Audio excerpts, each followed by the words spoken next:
كل عام وجيشنا الباسل بألف خير، والرحمة والخلود لشهدائنا من القوات الأمنية. ميلاد مجيد وعمر مديد لهذا الجيش الشامخ. كل عام وأنتم هيبة وفخر للعراق. من هنا من جامعة ابن سينا العلوم الطبية والصيدلانية نهنئ ونبارك لجيشنا الباسل والقيادات الأمنية، ونقول لهم كل عام وأنتم بألف خير. تغطيتنا اليوم بمناسبة 6 كانون عيد الجيش العراقي، خليكم ويانا.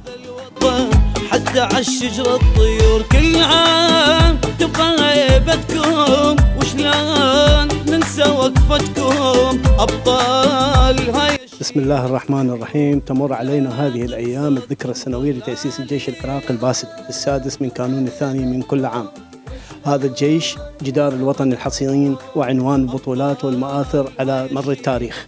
وبهذه المناسبة نتقدم بالتهنئة والعرفان والتحية لهذا الجيش الباسل والجميع منتسبيه لما أبدوه من شجاعة وإقدام في حماية حدود العراق على مر التاريخ. والسلام عليكم ورحمة الله وبركاته.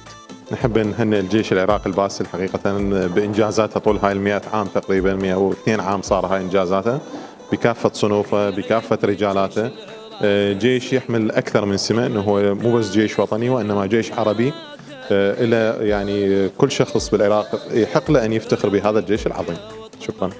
نبارك للشعب العراقي ذكرى تأسيس الجيش العراقي الباسل اللي طالما دافع عن حمى الوطن، لا سيما في المعارك تحرير ضد قوى الشر داعش. كل عام وجيشنا العراقي وكل قواتنا المسلحة بألف ألف خير.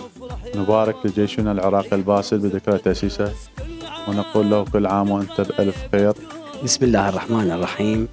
نهنئ الشعب العراقي العظيم بمناسبة ذكرى تأسيس الجيش العراقي البطل الباسل، ونقول لهم ونتغنى باسمه ونقول الجيش سور للوطن يحمي أيام المحن. نهنئ الشعب العراقي والجيش الباسل، وإن شاء الله كل عام وهم بألف خير. أحب أقدم التهنئة لجيشنا الباسل، لولاهم ما عم الأمن والأمان، وأتمنى لهم كل الموفقية وكل عام وأنتم بألف خير. طبعا كل عام وجيشنا العراقي بألف خير.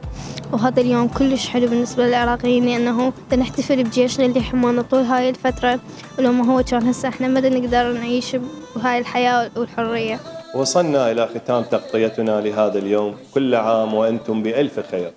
يبقى جيشنا نبراس يضيء درب التضحية والفداء.